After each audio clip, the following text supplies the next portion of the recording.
আসসালামু আলাইকুম ওয়া রাহমাতুল্লাহি ওয়া বারাকাতুহু। আলহামদুলিল্লাহি রাব্বিল আলামিন। নাহমাদুহু ওয়া নুসাল্লি আলা রাসূলিহিল কারীম। আম্মা বাদ। আলহামদুলিল্লাহ, সংক্ষিপ্ত আলোচনায় এখন আমরা জানব আল্লাহর সন্তুষ্টি ও দিদার।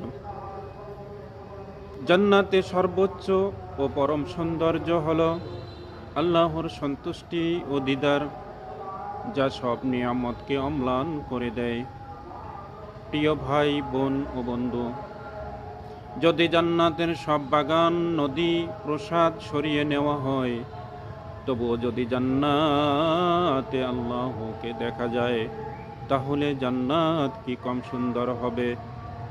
না, না, না, কারণ জান্নাতের আসল সৌন্দর্যই হলো আল্লাহ নিজেই। পবিত্র কোরআন সূরা আল কিয়ামা 22 ও 23 নম্বর আয়াতে আল্লাহ তাআলা বলেন, সেদিন কিছু মুখমণ্ডল উজ্জ্বল হবে, তারা তাদের রবের দিকে তাকিয়ে থাকবে। তাই দিদারুল্লাহ জান্নাতের সর্বোচ্চ সৌন্দর্য।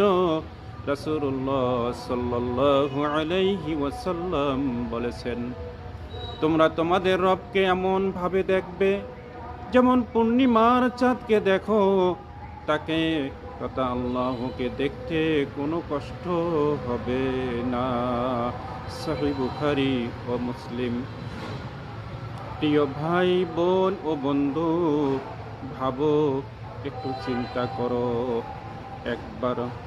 কোনো পদ্মা নেই, কোনো ভয় নেই, কোনো সীমাবদ্ধতা নেই, শুধু বান্দা আর রব। এই মুহূর্তে কি হবে? হাদিসের আলোকে রাসূলুল্লাহ সাল্লাল্লাহু আলাইহি ওয়াসাল্লাম বলেছেন, আল্লাহ বলবেন, আমি কি তোমাদের প্রতি সন্তুষ্ট নই? তারা বলবে, হে আমাদের রব, আপনি আমাদের এমন নিয়ামত দিয়েছেন যা কাউকে দেননি। তখন আল্লাহ বলবে, এর চেয়েও উত্তম কিছু দেব, তা হলো আমার সন্তুষ্টি। সহিহ মুসলিম। এই সন্তুষ্টির আর কখনো অসন্তুষ্টি আসবে না।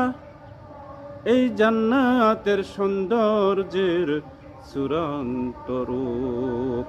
আল্লাহর সন্তুষ্টি ও দিদার সব নিয়ামতের চেয়ে সবচেয়ে বড়।